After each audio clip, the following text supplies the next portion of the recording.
Imagine for the moment that you are sitting at home or you're coming into the house and you have just had the unfortunate distinction in either being laid off, either being fired, or for that matter, being furloughed. However you want to come up with an analysis of it, you basically are not getting wages from some job or something that you were doing to receive wages on. As you walk in, you see your spouse sitting on the kitchen table, sitting at the kitchen table, blankly staring at an eviction notice. Neither of you, your spouse nor yourself, have any idea as you sit there or as she sits there looking at this notice, having any clue on how you're going to pay that bill. 30%, I believe, of the people in July couldn't figure out how they were going to pay their rent. That goes with 30 million people who also had a situation where they were either food insecure sometime during the last week.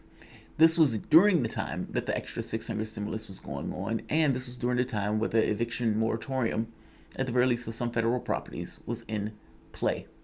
Right now, there are a lot of people who have no idea how they're going to pay the rent today, or for that matter, next month, nor do they have any idea on where they're going to find a food bank in order to get food from, or how they're going to cobble together the little bit of change that they have in order to ensure that somebody looks after their kid.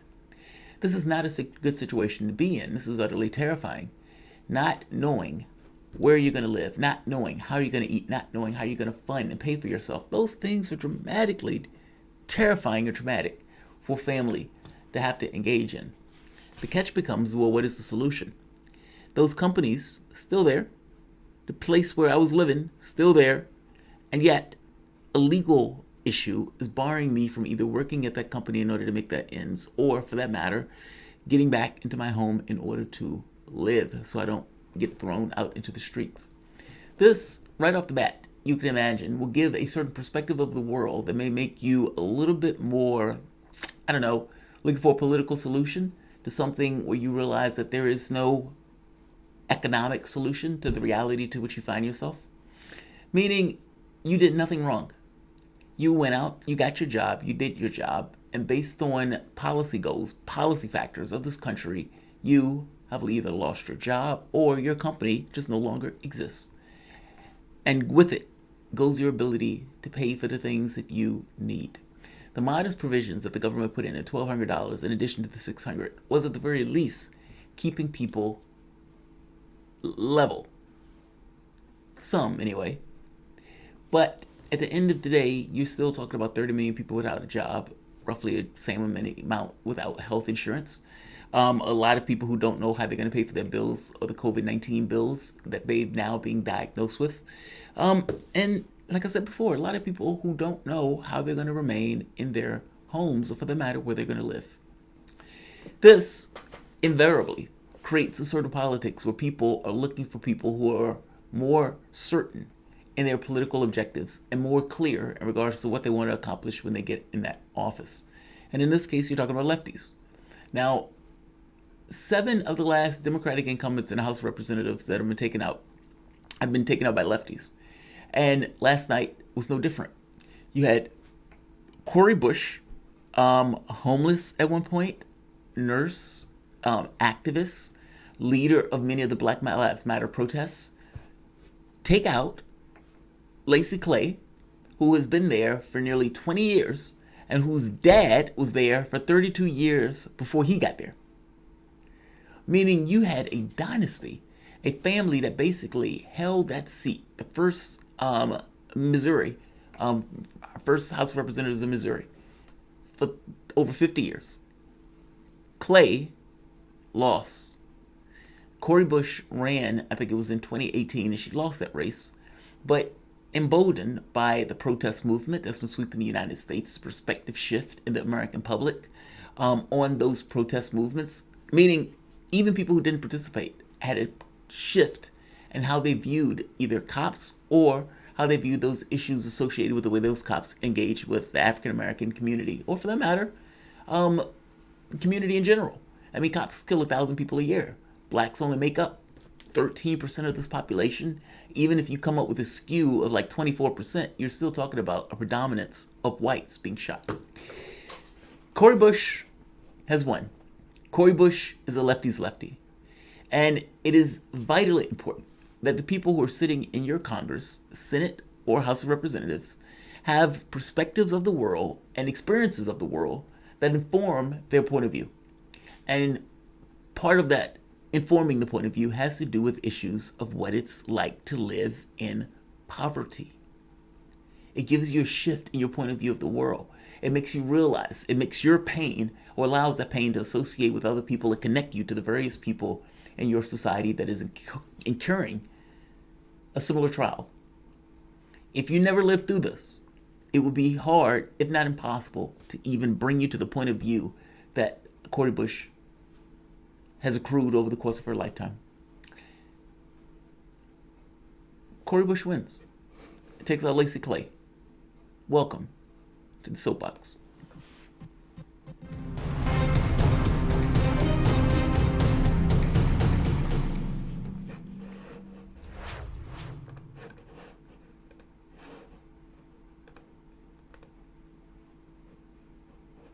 Only Missouri can make this happen. We're the ones that'll make change. We're the ones that will make history. We didn't set out to make history. We didn't try to make history. You know, people say, if I was born back in such and such time, I would have done this. During the Ferguson Uprising, we didn't hit the streets thinking that, this protest is happening, so let me come out and look special and try to get a name for myself. When you're in a history-making moment, you don't know that you're in a history-making moment. We didn't know we were making history. We didn't know we would touch the entire world. We wanted justice for black and brown people, so we were fighting for someone we didn't know. Understand the moment that you're in. We are making history right now. This is a history-making moment. Teachers, nurses, farmers, veterans, store clerks, hotel workers, janitors, servers, union workers, postal workers, and unemployed, and those retired. This is our moment. To the black women making 61 cents on the dollar, the black families who have had to just make it home safely, baby talk. This is our moment. Gay, straight, lesbian, bisexual, pansexual, asexual, trans, and queer. Are you willing to fight for somebody in the way that you're willing to fight for yourself? That's basically your argument. Yes, you might see Black Lives Matter protesters, but her point is this is across the board moment for everybody that has been aggrieved by this particular system to come out and fight not just for yourself, but also for the betterment of your larger community. Are you willing to fight for someone in the way that you are willing to fight for yourself? This is her, and guess who she's thanking here? Let's hear the clip. To stand with me that you all probably know very well, I gotta call out Senator Bernie Sanders.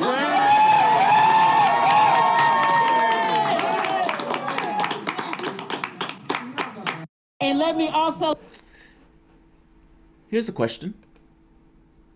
Does Cori Bush, AOC, Ilhan Omar, Rashida Tlaib, do they exist without Sanders? Meaning, even though Sanders might have lost and might have failed in the standpoint of the race, the idea is that he is basically seated in our population and that he's been able to bring back and rekindle seems to actually have real world consequences. Not just that, the protests. For people who say, well, what is the value of the protests? Those protests aren't hitting on any real things. This is a real thing. She's going to Washington. She's going to office. Her district is not going to elect a Republican, meaning for all intents and purposes, she won. And you can make a pretty decent argument that part and parcel to the reason she won has to do with the combination of the protests, but also Sanders and the consternation that the public is having in regards to what is taking place now, economically, for that matter, politically. I want to show two more clips from Cori Bush. But look, the only thing that I think is a constant is change. Meaning you have the situation where, if nothing else, things continue to change. Sometimes that's for the worse, sometimes that's for the best, but definitely change. I understand how a lot of people could be despondent. I understand how a lot of people could be pissed off or put off by the political system at this particular point. And I would agree with all of those people that there is no current voting solution out of our quagmire in this country. be it from the standpoint of poverty, be it from the standpoint of the illness, or be it from the standpoint of making sure people have the things that they need, meaning health care, protective gear, or whatever else. That it takes something deeper. There needs to be something that goes a little bit further in order to get any level of solution out of this. And putting Joe Biden in that office is not going to do it. In fact, I would make an argument that it might be even the opposite or counterproductive. Not so much that I love Trump, but more so that you can't get what you want out of Biden entirely because he doesn't care, because he will tell you in a heartbeat you have nowhere else to go, or go vote for the other guy. These incumbents being ripped out of their seat, be it Elliot Engel, be it Crowley, the one that AOC took out, this is a vital process, especially if you want to get anything accomplished in your political system. As slow as this is how it starts, I suppose. It's daunting because it doesn't necessarily seem like there's any fix or any out to this. And yet, we continue. Here is Cori Bush talking about, in fact, let's go to her immediate after the she won. Last night, just so people know a little bit more about you. A nurse, single parent, I think became much more politically active in Ferguson in the protest there after the death of Michael Brown. So what does it say to you, and what does it say for the future of the Democratic Party that you were able to topple this political dynasty in Missouri? It says that it's time for regular, everyday people to have a voice. People are looking for a fighter right now, a champion. And, that's something that I've exhibited, for years. And the community is ready for that. St. Louis said it's time. How much of a warning should this be to the Democratic establishment around the country?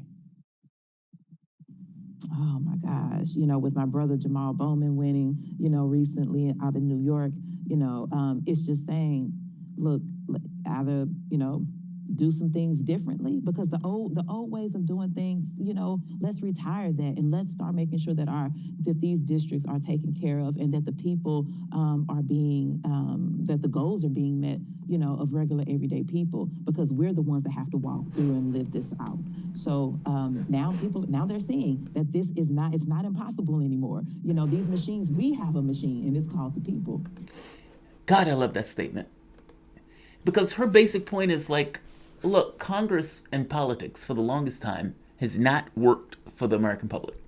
That the blip of FDR was indeed just a blip. And that immediately when processes got back going again, that those people were able to pull the reins to go back to the right.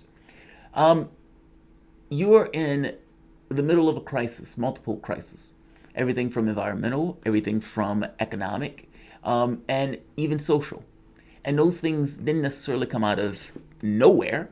Those things came out of the way your society had organized itself and the logic to which that society propagated. If the logic that your society had propagated, be it your electoral plans from the standpoint of parties, or be it from your stance in regards to economic matters, that cash matters more than human beings themselves, regardless of the nonsense that people tell themselves and pretend like that's not true. Well, at some point, the society relents. And the society recognizes that they themselves are the society, that they themselves are the ones that are not the rich. They're not in the best scenario. They are perpetually and continuously vulnerable. And as such, you have a political solution to that, or at the very least, an attempt at a political solution. And that is using the political device to work in your best interests, as opposed to the best interests of a small, tiny body of greedy human beings. Bush, Bowman, AOC, Ilhan, Rashida Tlaib, she won her seat last night also. These people are basically elements of your society coming to grips with that, and is sick and tired of this politics where the person who pays the most basically gets to carry the roost. So you have 90% of the elections won by the side with the most cash. Well, under that model, you don't even need to know what the parties or the ideologies are. You just need to know how much money is in the bank. Well, hopefully, at some point, that becomes more of a sticking point than typically is. And in cases like her or some of the other lefties that got in office that are just making this strident case that, no, our politics needs to work in the best interest of human beings, not in the best interest of these corporations or these small body of oligarchs. And yeah, how can I dislike that? it's the most rational thing in the world. If your country and the people of your country spend all of this time, the people manning the stores, the retail workers, the people pouring the coffee, the people who are stuck still having to be on the front lines of the pandemic, being at 7-Eleven or some of these warehouse workers, the people who are building your streets or building your software, even the people who are answering the telephones from their home right now, those people make up your society. There's no magic. It's people going out day to day to day to do their particular job, be it good or bad, that allows your society to propagate itself as it goes, good or bad, whatever that is. It is human beings that make that work.